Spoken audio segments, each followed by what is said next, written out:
what's up, guys? Welcome back to Between the Pylons, and this is Mock Draft Monday. I'm going to be doing this every single week on the channel, so if you are interested in mock drafts, if you're interested in draft content of any kind, I have draft profiles coming out every single week as well, starting from this week forward. I'm a big draft guy. I absolutely love it. So what I'm going to be doing on this episode is I'm going to really focus on the first 10 picks, and there's a very reasonable reason for that. I haven't watched every single player that's going to get drafted in the first round. I just haven't done it. And listen, I don't pretend to know everything. Every player that I talk about, at least in some detail, I will have my personal opinion, the opinion that I have, that I, watched the film and really tried to come up with my own assessment, and then what other draft people are saying, because I don't pretend to know everything, but I do feel like I'm fairly well informed, and I try and have both sides of that, all right? So that's what we're going to do today. First 10 picks. I am going to do the rest of the draft as well, though. I'll just kind of speed through it a little bit, talk about teams and talk about needs and things like that. I won't focus too much on, the specific player skill set and things like that, all right? So let's get right into it. Mock Draft Monday, first episode. Let's go. Put it on the board with the Jacksonville Jaguars. And to me, it's an easy pick. To me, it is one of the top two edge rushers in this class. Like, that just feels like the only option here.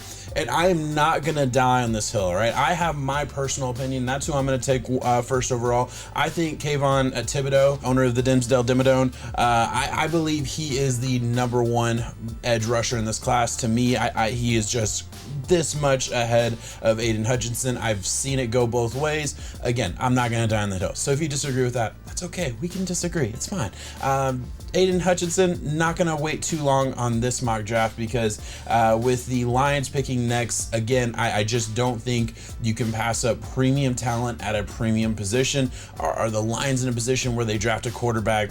No, obviously Jaguars aren't. Lions, I just think this is a little bit more of a rebuild. I think, you have a guy in Goff who is just, he's fine. He can be your placement quarterback for a couple years while you figure out the rest of the roster. This is a full rebuild. You have extra picks in this class, so why not just get the best player available? Or, well, maybe not the best player available, because I will talk about that in a second. We'll get there. But I am going to take the, the clear top edge rusher, top edge position, and I think my third overall player in this class so far anyway.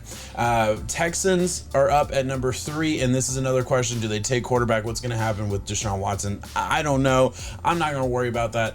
In my opinion, this is just one of the situations, again, a full rebuild. I think they have to go offensive line. To me, that is just a position that they have to attack. They're not in a position where they can get sexy with it and grab, a Kyle Hamilton, who, when we do draft him, because we're going to, I'll talk about him in a little bit more detail. I am going to go tackle here. I'm going to go and take my number 1 tackle off the board, Neal out of Alabama. I think he is he's an all-star. One of my favorite players in the class. He's a guy who he's a stud. There's really no other way to say it. I think he is a plug-and-play starter. I do think the best option for the Texans right now, rebuild the trenches, figure it out on the offensive and defensive line. Your 2 top defensive linemen are off the board. I think if you're a Texans fan, you're probably still hoping one of those guys is there. Maybe there's a trade up for a quarterback. Maybe one of those teams, gets antsy and feels like they have to take the top tackle instead of a top edge rusher.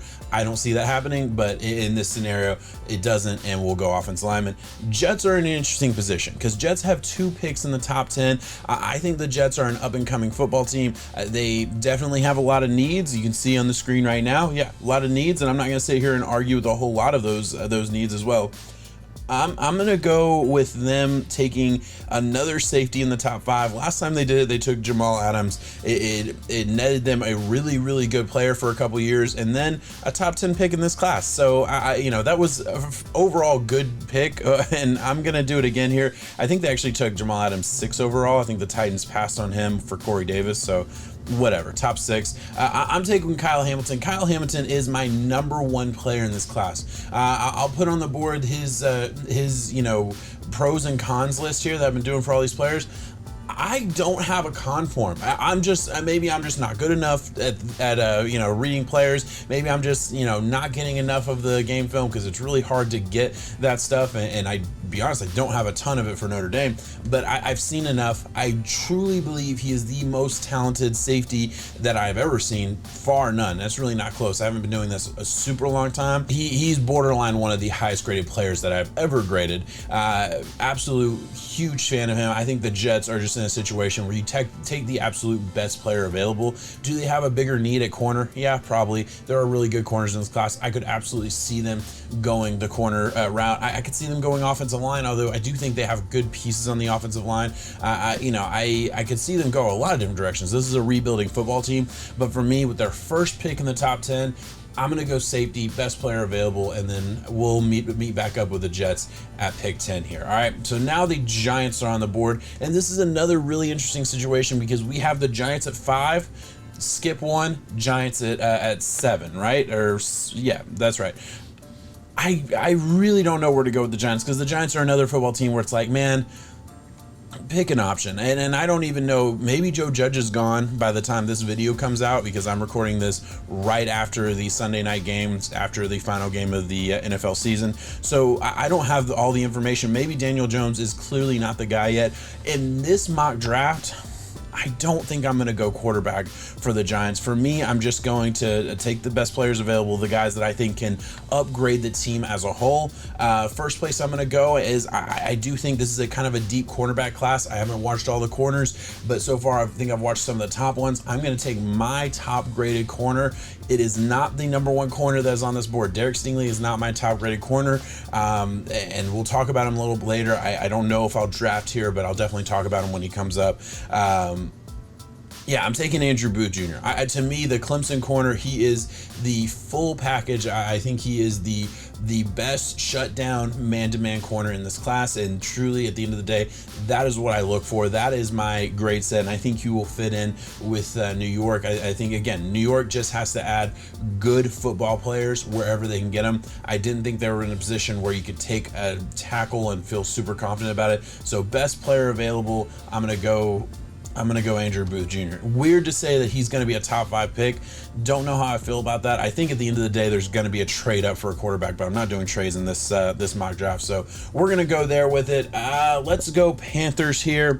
And Panthers, listen, I am going to take a quarterback. I don't know, again, what happens with Sam Darnold or any of the other quarterbacks they have on that roster, but I don't think Cam Newton, Sam Darnold, any of those guys are a obvious pick. And I'm going to take my number 1 quarterback. Oh, I don't think I've seen Kenny Pickett as the number 1 in a lot of places. I thought I was going to be a little bit bold, but Draft Network here that I'm using is counting Kenny Pickett as the number 1 quarterback. I agree with this. I think he is. To me, it's clear cut. Like right now, if you're looking, Matt Corral's 1 spot behind him. Sam Howell has been in that conversation a little bit. I like Desmond Ridder a lot. But to me, those are the top 4. I don't have it in that order, but those are my top 4 at this point, and I am subject to change all of my opinions so far. I am not locked and loaded my rankings by any means, but as of right now, I do think Kenny Pickett is the number 1, and I don't think that's going to change. I feel very, very strongly that he is a cut above everybody else. I think a team is going to ultimately trade up to get this guy.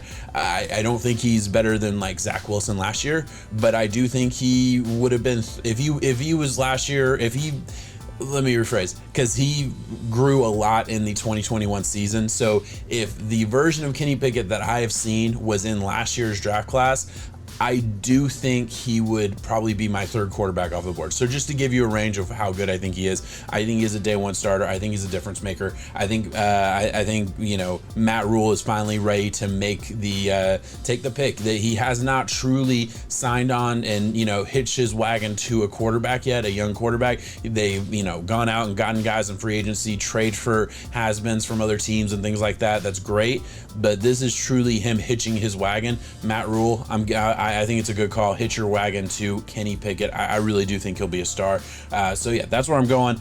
Back to the Giants. Giants have the worst offensive line in the NFL. I think ultimately I probably would have taken the tackle at 5, or let me rephrase. I think the Giants will ultimately take a tackle with their first of their 2 picks in the top 10.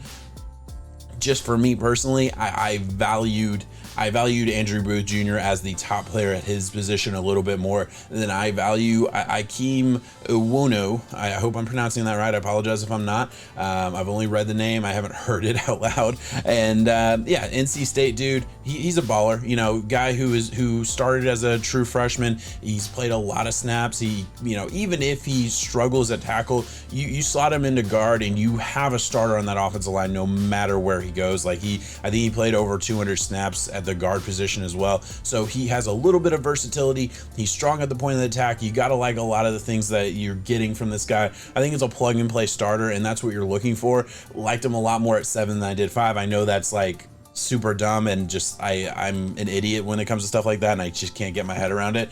And 8. This is where I struggle. This is where, you know, it's the combination of I'm a little bit lower on George here. I like him. I definitely think he's a first rounder. Don't value him as a top 10 pick at all. Jordan Davis, I haven't gotten to. I haven't gotten to any of the linebackers or I guess Jordan Davis is interior D line. Sorry, I haven't gotten to him either way. Neal, I haven't watched, so I don't want to pick guys that I just haven't watched yet because I just don't feel comfortable talking about them. I know it's early, guys. Hey, this is just for fun. Just kind of getting ourselves used to some of the names here. I'm going to take Derek Stingley Jr. He's a guy who I absolutely loved in that 2019 season. He was an absolute baller. I thought he had a chance to be the best corner I'd ever seen coming out of the class. And then, you know, I have mixed feelings about him. Right now, he is technically my 3rd ranked corner, although it is very, very close to Sauce coming out of Cincinnati. I like him a lot too. He's not really on this list. And again, I'm taking Derek Stingley here because that has been the grade that everybody else has given him. That's what everybody's telling me he's supposed to be a top 10 type of player. I don't value him there yet, and I want to take a second to talk about it just because there's a ton of inconsistencies in 2020. And listen, a lot happened in 2020. There's enough of an excuse there. I can let that go. And then he got hurt before the season started, tried to play through it, played really bad, just was not good in the 2021 season, and had very limited snaps, very limited opportunity to show what he could do, and didn't look good in those opportunities. Finally gets the surgery, finishes off his college career right there. And now I really have to grade him based on, you know, what did he do, you know, versus, you know, top talent in 2019 when he was a true freshman. It's been a long time since he's been a true freshman, and it's really hard for me because I've always been a very vehement believer in trust what they show you most recently, right? Like that, the player that they show you they are this past season is the player that they are, the closest thing to what the player they are. And I do think this is one of the situations where this is an exception to the rule that I've always looked at it. And again, that's a very light, you know, that's a soft rule. I don't consider that a hard rule by any chance. So yeah, Derek Stingley, obviously he's a pure athlete. He is built in a lab to be a corner. He can be a shutdown corner, but I do think there comes a little bit of risk with taking a Derek Stingley here. High upside. Love the upside. It scares me a little bit. This is a guy that I do think it wouldn't surprise me a bit if he falls. And I say falls because I think the NFL might not value him the way, you know, the media values him a little bit. I do wonder if he's being graded this high just because we've heard his name since 2019. He's been supposed to be great, 5-star recruit, number 1 recruit, all those things. So like we've been aware of the guy long enough to where maybe he's getting that bump at this point in draft season because, you know, we're really not getting that information from the teams yet. And there's a huge discrepancy of what the teams are thinking versus what the media is thinking. So I'm making this pick based off what people are telling me or what I'm, you know, reading out there that he is supposed to be a superstar, not so much how I personally feel about him yet. I think he can be that. He just scares me. That's where I'm at with that. And then, all right, here we got the Broncos. Biggest need, says quarterback is the biggest need. I'm gonna agree with it. I'm gonna take a quarterback here, and I kind of grunt at it. I kind of like, you know, I don't love it because I do like Sam Howell. I do think there are probably 3 to 4 quarterbacks. I'm not confident on that 4th, but there's 3 to 4 quarterbacks that I will say I do believe belong as a first-round quarterback, deserve to be drafted, deserve to get a very, very good look. but I do have a little bit of, you know, a sacredness as a top 10 pick. A top 10 pick is supposed to be a day one starter. A top 10 pick is supposed to be a guy who can change a franchise. And you know, we're at 9, so it's not always like that. I get that. But taking a quarterback, you know, this early, I do think there's a lot of risk. Sam Howell is going to be my pick. He is my number 2 quarterback. This is the ultimate case of, I really like everything, but I'm not blown away by anything. All right. That's my best way to explain it. I like a lot of what he is. I like his ability to maneuver the pocket.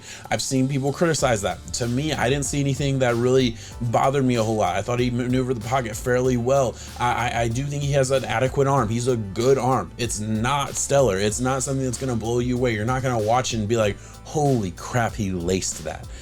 But it's good. It's fine. It's good enough. And I don't know. I think I can go down the list of how I feel about all of his traits and be like, yeah, good. Nothing truly elite, but hey, a lot of good. And I love his, you know, I love his swagger. I love his tenacity. He is an aggressive, physical player, you know, so all those things I do like. I'm taking him there. And then we'll move on because I'm going a little bit longer than I meant to here. Jets at number 10. I am going to take, man, what am I going to do here? I got to get out of the quarterbacks because I'm not going to take a quarterback. I still like Zach Wilson. I don't care what y'all say. Where am I going to go? Jets need a wide receiver, right? Jets need a wide receiver. To me, Garrett Wilson is the top wide receiver in this class. He's really close to Chris Olave. I came into this draft season thinking I was going to have Chris Olave as my number 1. Watched Chris Olave again, was a little bit underwhelmed to how I like built him up because I had watched him last year and loved him. I think he should have gone out last year. I really do. Then I watched Garrett Wilson. Obviously, there was some crossover film there, and Garrett Wilson, I think, was the reason I was less high on Chris Olave this year, because Garrett Wilson just blew me away. To me, you know, I truly look at it like we had Justin Jefferson come out in the 2020 or the 2019 draft, right? And then last year we do have the Jamar Chase. This year I do think it's Garrett Wilson. I think they're that same style, inside, outside, explosive, good route running, all of these things that you want to see. That's where I'm at with this. I think Garrett Wilson is a true, he is the only guy that I think deserves to be drafted in the top 10. I think there's a handful of first round wide receivers. It's another pretty good wide receiver class. I don't know if it's as maybe deep as last year. I haven't gotten super deep, but it certainly has, you know, a handful of really good names that I really like. I've gotten a pretty good ways down the list of wide receivers so far, but Garrett Wilson is just a cut above. I am in love with his talent. I'm in love with his route running, all of the things that you want to see. I love it, and you're adding a true weapon for Zach Wilson to throw to, because he truly hasn't had that. I think there's a lot of promise with Elijah Moore from last year. You know, good player. I loved him coming out of Ole Miss. Went exactly where I thought he should go. But at the end of the day, this is a guy who I truly believe is that number 1 ultimate threat. That's where I'm at with that. All right, we done the top 10. I am going to start this draft and kind of play it through here a little bit. Just let these picks start rolling, and I'll you know, pause every now and then. All right, we got an offer. Let's see. They're offering. I mean, no. No, right? Like, I don't think that's the right value. I don't know. I don't agree with that. You get a top end of the second round and a third round. I wouldn't do that if I was the Eagles, especially with the amount of picks you have. You don't need those guys. Like, you can get, you have the opportunity to get 3 premium picks within 5 picks in the first round. I wouldn't do that. All right, let me pause the draft here and just, okay, I'm struggling. I'm sorry. Let's see if I can do this. Close, pause.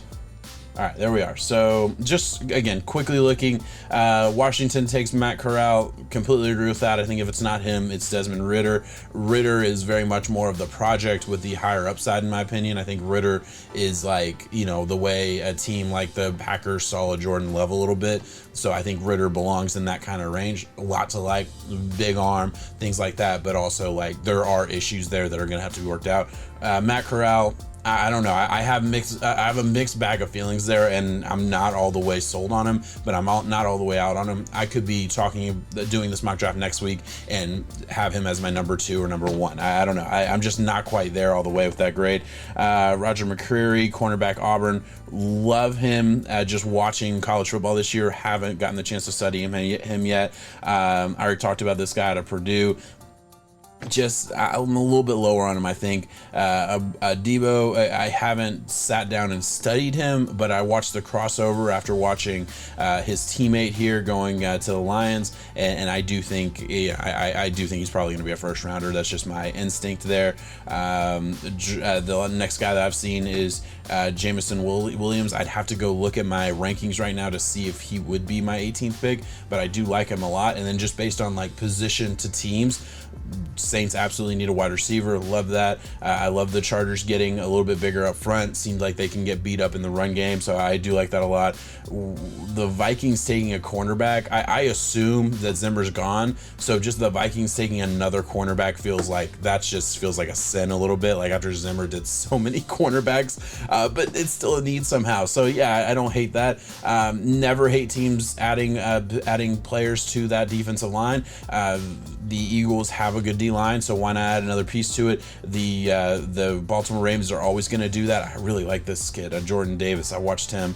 Maybe I haven't watched him. I might have him confused with another Georgia kid that I watched. Either way, it's a pretty deep defensive line class. I haven't gotten all the way through it, obviously, as you can kind of hear, but I get that that's where it's going this year, and I think that's a big part of what this class is. Deep defensive line class, quarterback class. I think there's really a lot of value with the running backs in like that 2nd to 3rd round range. I don't know if we'll get to talk about a whole lot of them here, but let's keep this rolling here. I'm not going to accept any of these offers, I don't think. Let's see. Desmond Ridder goes 19. I agree with that. Chris Olave to the Dolphins. Would the Dolphins grab another wide receiver? I don't think they would do that. All right, pausing it again here just to take a look. Oh, it's gonna actually make me pick the Lions pick because I had to pick in the top 10. All right, let me just quickly look. Love the Falcons getting another piece. This is the guy I watched, Trevon Walker. I love this kid out of Georgia. He's a guy I absolutely think goes in the first round. Not a guy that I've studied, like I haven't researched him to see how other people feel about him yet, but I fell in love with him. I thought I might have been a little too high on him, so love seeing him mocked in the first round. Chris Olave, I definitely think he'll be a first rounder. Don't know if the Dolphins will go wide receiver again. Feels like offensive line would be the move. Charles Cross, he's a guy a little bit smaller of an offensive lineman. I think he's like 305. That's what he's listed at right now. But he has everything else that you want to see. Started really young, so like him a lot going to the Steelers, who will need an offensive lineman. The way this draft has gone in this mock, no quarterback to get. Maybe they trade up. Never know. Love the Bengals going offensive line. I mean, that's just the move. And then the Bills, hey, they did it twice last year. They went defensive line with, I believe, with their first 2 picks last year. They do it. Oh no, this is interior offensive line. My bad. I misread that. I haven't watched him. I haven't heard of him, to be perfectly honest with you. But again, going after the trenches, don't hate that at all. It's gonna make me take my pick with the Lions. Man, love Burks here out of Arkansas. Sorry. Yeah, I love him. I'm just looking at this list. I would never take a quarterback. I think I'm higher on Drake London than Burks. I think it's close, and I'd have to pull it up. You know who I'm going to take, though? I'm going to take the cornerback here. I think this guy, Ahmad Gardner out of Cincinnati, he's small. I think that's the only big issue, but he has long arms. He has a thin frame, and you wonder if he'll be a true shutdown corner. Like, can he go face up against a DK Metcalf or some of the bigger wide receivers in this league? You know, I think that's what'll push him down a little bit, but has speed. I like his technique. Everything else, like right now, he's my number 2, ahead of Stingley. So, like, again, I might be too high on him. I don't know, but I'm gonna take him. And the draft just finished off, so we'll take a look at how this draft ended here. I'm taking the cornerback to 27th, which there's no way he doesn't go in this range. I would be very surprised if Gardner Sauce. I call him Sauce Gardner, so I'm just gonna call him that. I'd be very surprised if he doesn't go in the first round, at least in this range at the very least. Wouldn't surprise me a bit if he went top 20. the kid out of our Arkansas goes to Dallas, so I was right in that range with him. I don't hate that, although why would the Cowboys take another wide receiver? That's just dumb. Like that shouldn't happen. Don't think. Well, I could see the Chiefs taking a Dotson. I don't think I mean, that's a tough one because I certainly don't value Dotson higher than I would value a Drake London, but I do get like positional. I'm sure that this algorithm wasn't thinking this deep on it, but I do think maybe he would fit positionally more than a Drake London would, who's a little bit more of a, big body, go up and get it type of guy. But I mean, it's not like the Chiefs have that type of guy, so I don't know. That's a tough one. Titans take another cornerback. They went cornerback last year with my favorite corner in the class, but he's had injury issues. And, the Titans have been able to figure it out. They got the guy at LSU, I'm blanking on his name, but they drafted him in the second round, and he's been really good for them. So it makes sense they would go cornerback again.